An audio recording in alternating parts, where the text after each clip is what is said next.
Howard Doss. John Larkin. Man, we've got ourselves a unique guest on here today with us, a bona fide celebrity, a pro in the game. Taught me a lot about what I know about sexuality and women. More than your parents did. Of course. But, you know, the podcast is Coptales and Cocktails. We always try to have people surrounding the law enforcement world or some sort of, you know, way they can tie into that, whether it's a good guy, a bad guy, a cop, an attorney, a judge, whatever. The gentleman we have on here with us today, he has spoken about the police quite a bit. I know he hates them writing fucking tickets. And we'll talk about that here in a little bit as well. But here on Coptales and Cocktails today with us, we have the one, the only Adam Carolla. Adam, thanks for jumping on with us today, man. Thanks for having me. So for anybody that's sitting at home that's watching this on the YouTube, he is rocking the Bullet Rye t-shirt here. He swears it's just coincidence that he's on a podcast that does talk about drinking. So, but Adam, you know, when we're on here, we are going to have some good times, some stories, but part of the gig is we have to have a drink. You guys were generous enough to send out a couple of your bottles. So we've got Adam Carolla's Mangria wine cocktail. The Brose is the one we're going to sip on today. How in the hell did you get into making Brose? Well, I started with Mangria, which was the first one. And once I did that, I kind of expanded that out into a white peach pear and then a Brose. And, you know, it just you know, and white peach pear. Yeah. So, have you always been a wine connoisseur? I think everybody in California is, right? Did you pour it over ice? That's the key. No. Well, we've jacked this up already. He's got a cup here with some iced tea and some ice. We'll grab some ice. Our guy's going to grab some ice real quick. So we will hold off on it until we get to that point. Yeah, it's meant for over ice. But sorry, what was the question? Sorry. So are you a wine connoisseur? Is this what led you down this path? No, I was never a wine connoisseur. I just wanted to, I just wanted to catch a buzz, and I thought this would be a fun way to do it, really. All right, we're going to see the damages here. Cheers. Cheers to you, man. Appreciate you. Did you put it on ice? Mm-hmm. Yes. So it's like, I don't know, 20% alcohol, 20 point something. I'm trying to think what the bottle says for the Brose. It says how it all began. After bold red bad boy Mangria hooked up with a sweet peach of a lady, Mangria white, it was only a matter of time before they gave birth to baby Brose. That's how this came to be. And you've got what, 3? Yeah, I got 3 different ones. I think they're all about 20% alcohol by volume, so it'll pack a punch. So you got to be careful. As long as it's not fucking Crown Apple, that's the shit that we just really don't care for. That stuff is awful. Fuck up a good can of Coke. It's so bad. Now you went you went with the Brose, but you didn't try the original. You got the original there? Oh, we've got them all. Stand by. Yeah, Jason will grab them here. We'll have a taste test. Yeah, we'll go through them all. What's your favorite? I like the original. That's me over ice. Some people dump a little Sprite or Fresca or something in it, make kind of a cocktail out of it. It's pretty good. Well, Adam, we're men, and we stand when we pee. So we're not going to mix it with anything. We're going straight hardcore. We might even just go straight out the bottle. Yeah. Well, you want to get the ice in there with the original, I think. But give it a try. Cut it a little bit. See what you think. This is the white peach and pear, right? Yeah, that's the white one. All right, where's the original? No, it's in the bag too. Well, we're off to a hell of a start here. We're doing real well. So I was doing a little research for this. I started digging up all the love lines from MTV back in the day, and Jesus Christ, you guys really did do some pretty crazy shit on that show. The one that I was there was a guy, like an 18-year-old adolescent, that called in, and he said, my nut, I can't stop scratching my nuts. My nuts itch all the time. What could be the problem? Which most of these kids had no idea. And this was, what, late 90s? We did Loveline. Are you talking about on MTV or are you talking about the radio version? Yeah. MTV. Oh, MTV. Yeah, MTV probably would have been like 97, maybe 90. Yeah, somewhere in there, 97 to like 2001 or, yeah, late 90s. But it was a radio show before that. All right, we got the Mangria here. There it is. The original. On ice. On ice. Let's give it a go. That's what you want. It's the body of Christ, right? That's right. So these 3 bottles you have, man, are these bad boys, you can find them out in your stores, or is it just one of these deals you have at the house that you ship out, or what? You can find them at some stores, but I think if you just go to CarollaDrinks.com, I think you can find out. You can get them shipped to you. Or just have a starting out new podcast and you'll send a couple bottles, right? Oh, yeah. Yeah. Have to start a drinking podcast and then we'll just send you out some for free. Yeah, man. That's what I'm. There are perks to this. A few. Man, so honestly, we do appreciate you being on here. And, it is in the name Cocktails and Cocktails. We know you've obviously been in the game, been in the business a very long time on multiple different fronts. You're all over the place. What we do love, and we're so glad to have you on here, is, man, you speak from the mind, you speak the truth, and you're a rarity, at least in the public eye, as far as being semi-conservative or conservative, and still staying out there in Hollywood and being in the LA area, not one of these guys that have fled and gone to Texas and so forth.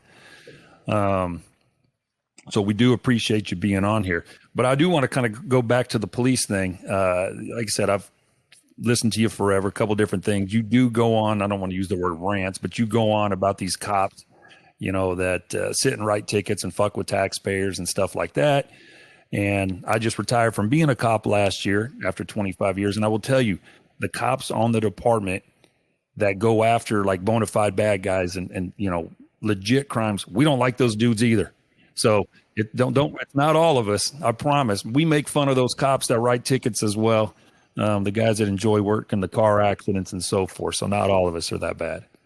Yeah, I never implied that, or maybe people just gathered it. But I was like, I didn't like the cop ticket writing parties. I didn't like them, especially in L.A., hiding out behind billboards with the radar gun and all that kind of shit. I didn't like the money raising part of the cops. I like to protect the society and protect the neighborhood part of cops. I got all the respect in the world for those. And even the cops that are just writing the chicken shit tickets, they're just put up to it by, the city council and, people way above their pay grade. Well, you had a recent tweet that you said, I guess they passed a law that thefts under $950 weren't going to be prosecuted. That's a big deal out there. That Proposition 47, I think, is what it is. Yeah, that's part of the life in California, correct? Yeah, well, what we do in California is we don't enforce laws, or we make things that were formerly crimes into really not crimes, and then we sit back in amazement when it all goes to shit. But whether it's the homeless or whether it's, theft and, smash and grabs or whatever, we don't enforce things, and then it's a shit show, and then we argue over what happened. Well, they keep voting the same people or same type of people back in. Yep. That's what we do. We've had quite a few cops from LA in there, and they say that like the LA police, LA sheriff now is just the people that are in charge are pretty inept at their job, is what I'm hearing. Well, I think it starts with, the governor, then it goes down to the mayor, then it goes down to the DA, and eventually it'll find its way down to the cop on the beat, whose really hands are tied, because how's he supposed to enforce stuff, or why bother arresting people that are just going to be a revolving door in and out of the court systems. So it's pretty demoralizing. And LA is kind of like, if you get your computer stolen, you would even call the cops because it's not worth it, and they'll tell you it's not worth it. And then it leads to unintended consequences. Like some guy just a couple years ago was shot and killed in Pasadena, and he was shot and killed because he stole someone's computer, and the guy who got his computer stolen said he had a gun. Now, he didn't have a gun, but the guy who had the computer stolen wanted the cops to go after him, and he knew the cops weren't going to do anything unless he said he had a gun. So they rolled up on this guy. One thing led to another, and now this guy's dead with no gun. And it's really a manifestation of the cops not enforcing the law if he didn't have a gun and just stole a guy's computer. That's where it leads. Yeah, that's unfortunately is a common thing from victims of, I guess we'll use the term property crime. People that are a burglary's happened at their house, or someone's broken into the car, stole a computer, something like that. I cannot tell you how many times we would hear, they've called back complaining about the response. Then they'll call back and say something about a gun just to get police officers out there. And that's a tragic consequence right there for something like that. But yeah, man, I've been following the stuff out there in California with you guys and spoken about it on some news agencies as well. And it's a shit show, with those type of crimes that are not being enforced out there. The smash and grabs that were highly publicized just a few months ago that were going on up around the Bay Area real bad down there in LA. And the mindset of some of the people, or even some of these public figures that are speaking out, they were even saying, these places got insurance, not a big deal. It's, blah, blah, blah. And it's let it happen to their fucking house. Let somebody come break into your house and steal your stuff and walk out with it. You won't, just be thinking, hey, I got insurance. Yeah, it's obviously just bad policy. I mean, I don't know how else you can describe it, and things have consequences. We're seeing it all over the place. You want to limit oil production domestically, fine. But then shit happens in Ukraine, and the next thing you know, you got to get your oil from some place that's worse than Russia. And it's just it's just bad policy. That's all. Well, we were talking before you came on. We were like, you're a sharp guy. What's some of the solutions to this bad policy that you have with policing out in California? What would you do? Let's say miraculously tomorrow you get to be the governor of California, a job you don't want, I'm sure. I'd take it for a year. Well, first things first, like I would sort of go, look, let's figure out what's motivating a lot of these people. You have to kind of think that way. Like, I had a pickup truck. I used to work construction. I moved to a kind of dicey part of Hollywood. There was no covered parking, no secured parking. I knew I was going to park my car on the street. And it was during a time in the 80s when everyone just busted into every car and stole every stereo, right? And this truck had a nice Sony digital stereo that the previous owner had installed. And I thought to myself, this truck, I don't have insurance. I didn't have any money. And I thought, this stereo, it's not going to last 2 nights out on the streets of Hollywood. It's going to get, window's going to get busted, stereo's going to get stolen. And I didn't have insurance on it for theft either. So I thought, well, the truck's going to get stolen and the stereo's going to get stolen. So what do I do? Like, I got to think like a criminal here.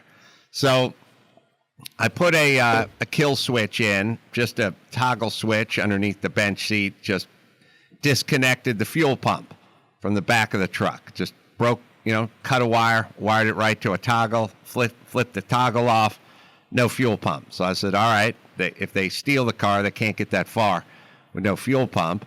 And then the next thing I did was I painted the stereo brown.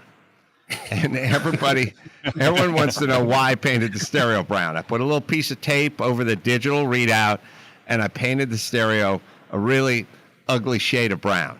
And I said, well, who's stealing stereos? It's not guys who own stereo stores, and it's not guys who want to listen to music. It's junkies who need to sell it right now. Like, you bust that window, you rip that stereo out of a dash, you need a hit, cocaine, crack, whatever. You're doing it. It's a desperate move. So if the stereo's brown, you can't just sell it, that night. It's gonna take you a while to clean that thing up, and I don't even know how you would do that. So I painted it brown, and they attempted to steal the truck on 2 or 3 occasions, but I just found it down the street because it would start, but it wouldn't get too far with no fuel pump and a kill switch, and the stereo was always left in the truck. So I thought to myself, all right, you have to think how these people think, what motivates them, and then you can think about solving this problem. So if you're going to have a huge homeless population and you're not going to enforce any laws, or you're not going to enforce it up to $950, then they're going to just go in and steal $949 worth of shit and walk right out of there. So we need to start adjusting policies, because the policies motivate the people. It's not like this is just coming from nowhere.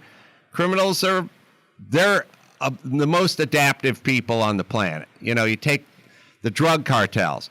The drug cartels used to sell a lot of weed and grow a lot of weed, and then we decriminalized weed. We started making our own weed. So they shifted to fentanyl and human trafficking. You know what I mean? Like, they're very fluid. So they'll take what we give them. We have to stop giving them so much. That's a good damn point. I'm completely with you on that. So with this truck that you had, you said you were doing carpentry work. I listened to you talk about Ben Shapiro and a piece of poplar wood that he had picked up on one of your podcasts. What kind of carpentry work did you do? Oh man, I did. I mean, I hope you're sitting down. I did finish. I did cabinet. Yes. I worked at a Euro cabinet shop. Did a bunch of Euro type cabinets and custom closets, installed those. I did earthquake rehab.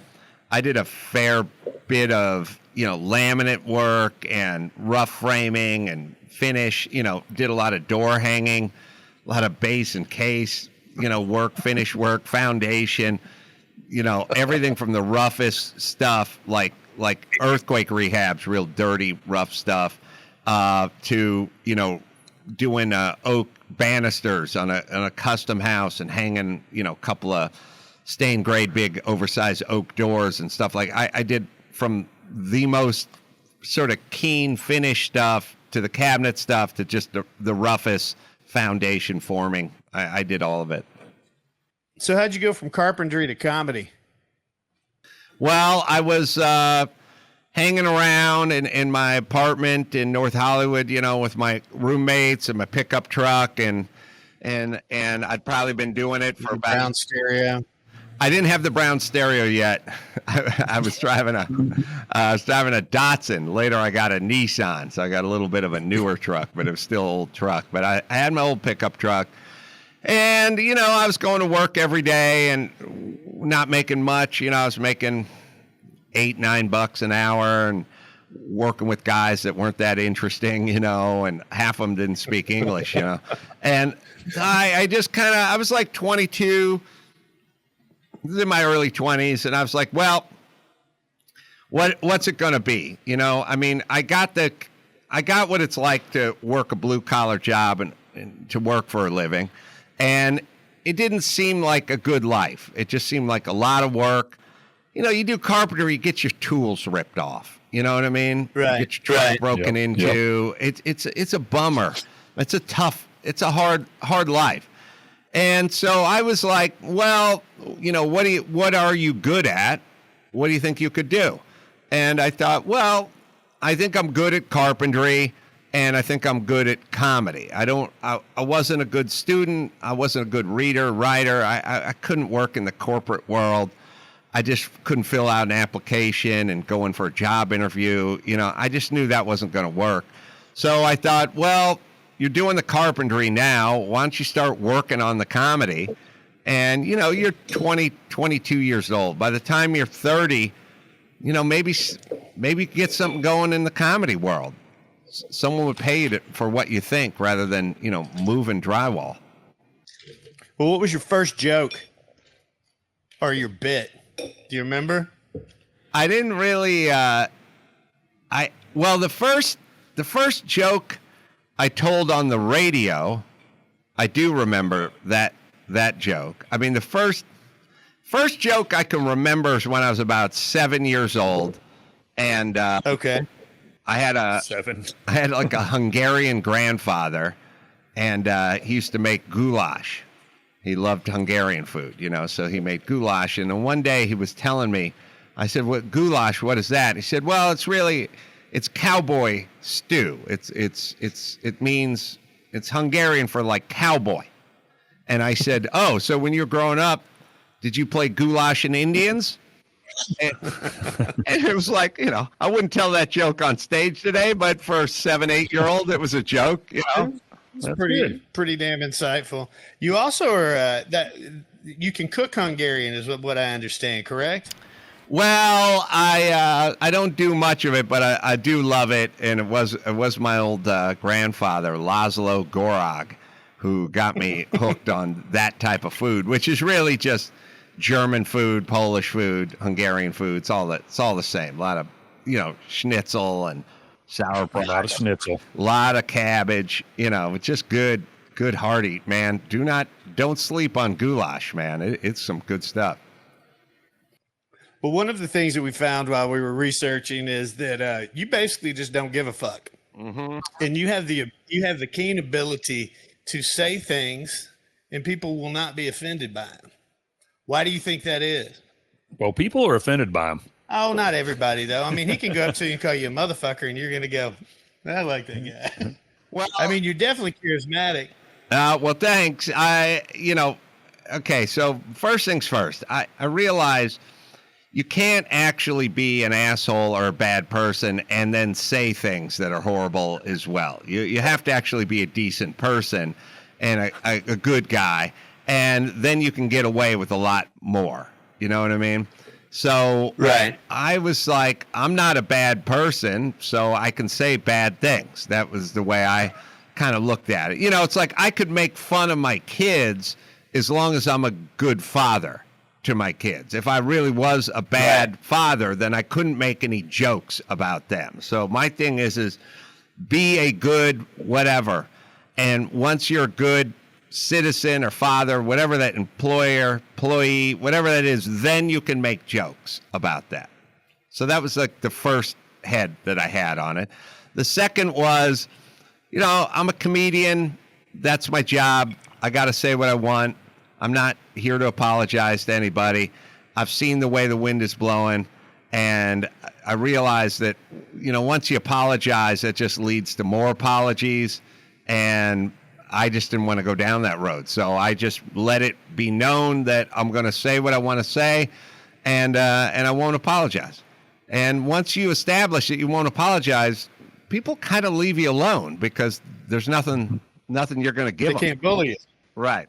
Well, yeah, everybody's, especially with the comedy thing, everybody's so sensitive, obviously nowadays about everything. And Tom Segura was just here in town last week, and I went and saw him. And same thing, there's a guy, he holds no punches, man. He says the most inappropriate shit and hasn't stopped. And people still keep, it was a sold-out show. People are going to still keep coming. And it's comedy. You can't be sensitive to that shit, no matter what it is that's said in there. It's part of the game, period. You guys aren't politicians; they're comedians. That's how they're getting that paycheck. And people, if they don't like it, just turn the fuck off. That's it. So what? You've been in comedy a long time. Late '90s, we were talking about Loveline. How's it changed up until now? I mean, you're still doing comedy. What do you have, like 450 billion downloads on your podcast now? Yeah, I don't know the answer to that, but I do know that I just get up and go to work. I don't treat it any differently than I treated any other job I've ever had. It's just get up, prepare, go to work, try to be the best carpenter you can be or the best comedian you can be. And I always just brought kind of a blue-collar approach to it. I never really brought a artisan approach to it at all. It was always like, it's a job.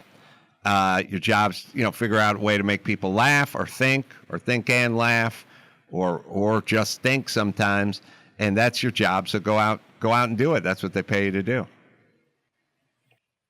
For sure. I know, throwing a lot of the serious type of questions out here, but I know you're a car guy. You got some race you're going to participate coming up sometime here in the near future. And, you're into the fast cars. I know you got a little car collection. Read something in there that you had a 63 Cadillac limousine back in the day. I don't know if this was pre-brown stereo, pre-truck era or what, but I've got a 64 convertible DeVille myself. And by the way, if you know somebody in your little car world, I'm looking for an early 60s Lincoln Continental right now. So keep your eyes and ears open for me. Yeah. But yeah, man, tell us about these cars. Well, I have a lot of race cars, mainly like vintage race cars that I go out and participate in vintage events in, mainly Paul Newman, old Paul Newman race cars from back in the 70s, 80s into probably just through the later 70s and later 80s. So I go out and refurbish them sometimes and put them back together and just go out and race them. And occasionally what you're referring to is I get into a professional race on occasion. So I have a professional Trans Am race coming up at Laguna Seca in about a month. And that's kind of the more like the big boy stuff, like 950 horsepower. And I think those cars weigh about 2,700 pounds. So it's a good horsepower to weight ratio, and really big slicks, and sequential gear shift and real deal kind of Trans Am 1 fast laps kind of car. So that's its own thing. It's different than the vintage world. It's like challenging because it's a lot faster. You're turning like faster lap times, and the whole the group you run with are professional teams and professional racers and a professional series, and I just kind of get dropped down in the middle of it every once in a while. These guys are out, on tour essentially, trying to get points, going from Pocono to Watkins Glen to, Sonoma to Willow Springs, Lime Rock, they're all over the place. And I just kind of show up, get in the car. And this is the second one I'm doing, and it's a challenge, but it's definitely a rush. So you're kind of the Ricky Bobby shake and bake, show up and jump in there and get at it. Is that you? The first thing Panther in the backseat. Yeah. The first thing you don't want to do is fuck up one of these guys' cars, because these are teams with semi-trailers and mechanics and tech guys, and it's the circus comes to town, and the real expensive cars and the real high end, and so you don't want to screw up the car. That's number one. On the other hand, you don't want to be slow, because they put you in their car and they would like it if you maybe get some points for the team or stay up on the lead lap or something. So you don't want to embarrass yourself. So the low end is you don't want to embarrass yourself and go slow. And then the high end is you don't want to embarrass yourself and take the car off the track into the hay bales or take out somebody else or something like that. So it's a real kind of fine line. Who are you racing for? I sent out a tweet a couple days back that had like a little press release on it, and it said the name of the team on it. So we got to figure that one out. So I can't remember. It's maybe my guy can find it. Team don't fucking wreck.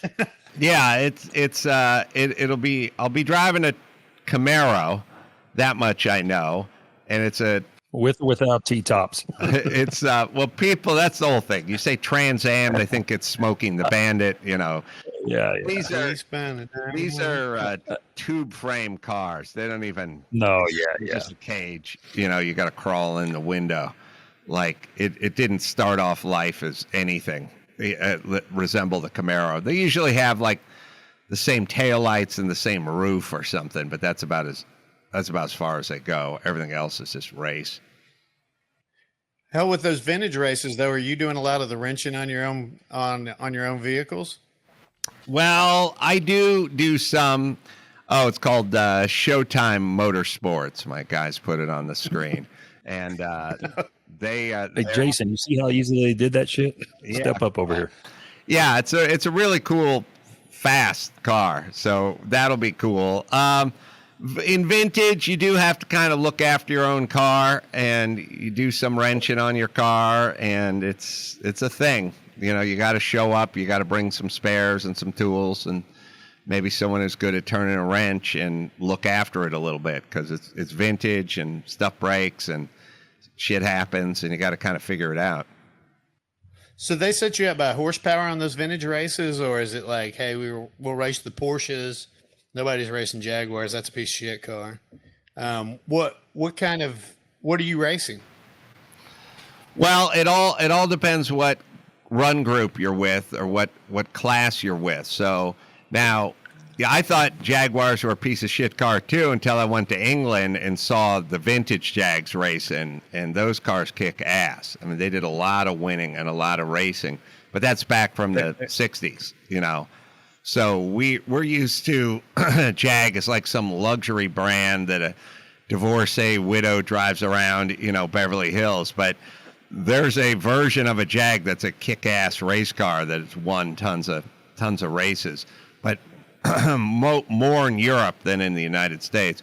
What they do is they go, whoever raced in this class back in the day, then those are the cars that are going to race now. So if it's a vintage Trans Am class, it'll be, you know, 1960s Mustangs and Camaros and Javelins and stuff like that. And if it's a Porsche, you know, they'll have, most of them aren't like Porsche class or Datsun class. The Datsun class will have Alfa Romeos and BMW 2002s and stuff like that. The Porsche class will have Porsches in it, but it'll also have Decon Monzas and other cars of that era that it would have raced against, including some like Datsun Z cars with turbos and stuff like that, like a bigger class. So are these stock cars, or basically stock cars, or are they completely gutted and now they're just race cars with the frame on? They're completely gutted cars. They're not stock at all. The Trans Am cars are, you know, tube frame cage cars. They just look like tubes underneath the body. And then the other stuff started off as a car, some of it like a tub of a car, but then they gut everything and they, you know, put the race motor. They just put all the race stuff on a gutted tub of a car. So it's like the Porsches you're talking about. They were a Porsche, but they got rid of everything. It's just a metal tub, and then they just hang all the race stuff off the tub. Well, maybe this is a sensitive question. How's your record as a race car driver?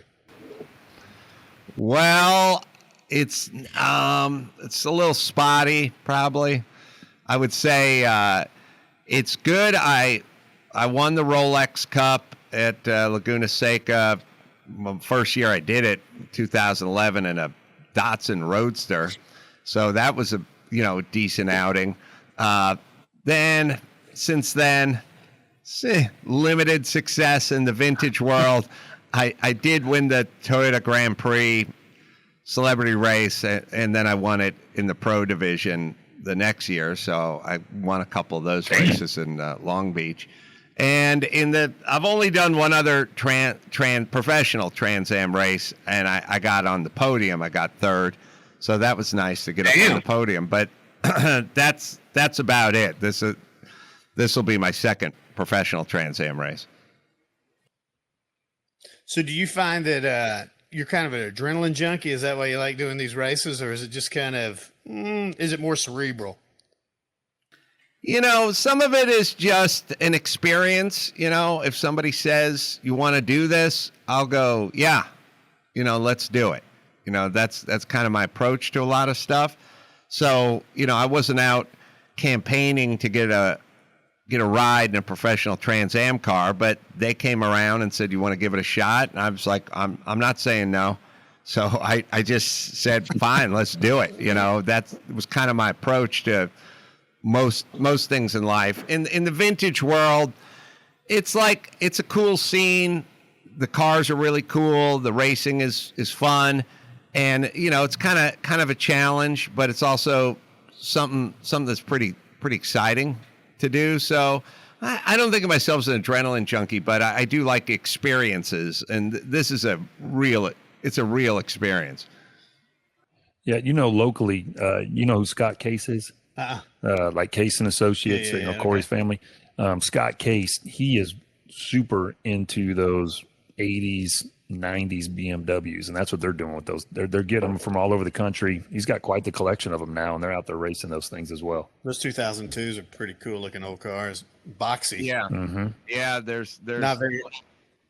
Yeah, one of the groups I run in is called B Sedan and or 2.5 Trans Am. It's the same group basically, and there's quite a few of those 2002s out there, along with Alfa Romeos and Datsun 510s and stuff like that. Little boxy cars that are fast and fun and like a real competitive group, because everyone's making about the same horsepower.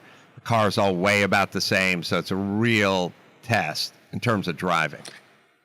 Well, real quick, we only got 4 or 5 minutes left here. And what's your prized car that you have in your own collection? If you got a Lincoln Continental from the 60s, I'm interested in buying it, but go ahead. Suicide Door, preferably black. Seems like they're all either black or white, right? Well, there's a purple one every once in a while. Oh, yeah, well, forget that. I got a Porsche 935, 1979 Porsche 935 that Paul Newman drove at Le Mans. That also... Damn.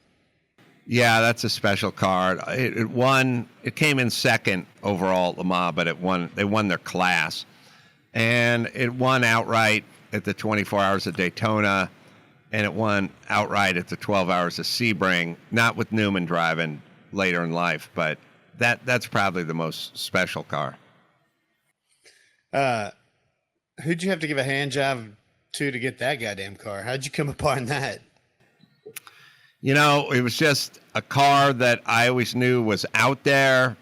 It was kind of the jewel in the crown of any Newman car collector, and I was kind of the Newman car collector, and I knew it was out there, and I didn't know where it was, and at some point it just came up for auction, and I was like, I'm going for it, and I got to sell a bunch of cars, I got to borrow some money, and I got to do what I got to do to get this car, but I got it.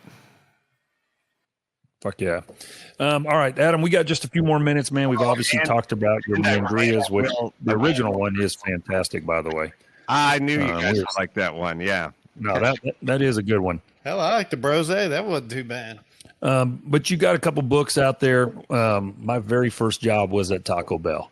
And I worked there for 2.5 years. I could still make a badass burrito supreme, even though I was like 15 years old when I did it.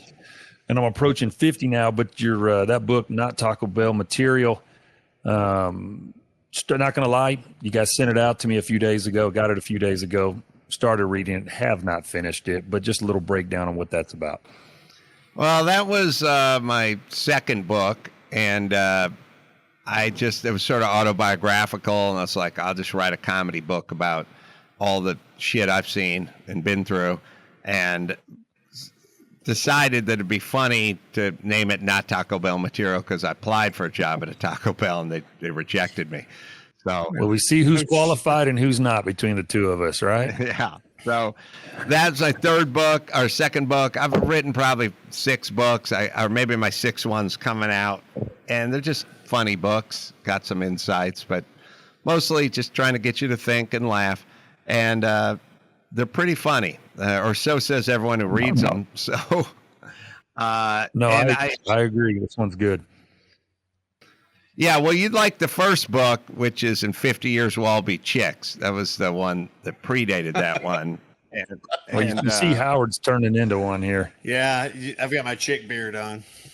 Looks nice. So that was the first one, and then all the ones that came afterward. They're all, I mean, I don't know. Go to Amazon, check the ratings. You'll see people like them, and you can pre-order the next one. The next one hasn't come out yet, but it's coming out soon. is called Everything Reminds Me of Something, and it's just more jokes and observations. So they're funny, and if you like to laugh, check one out. We're big fans.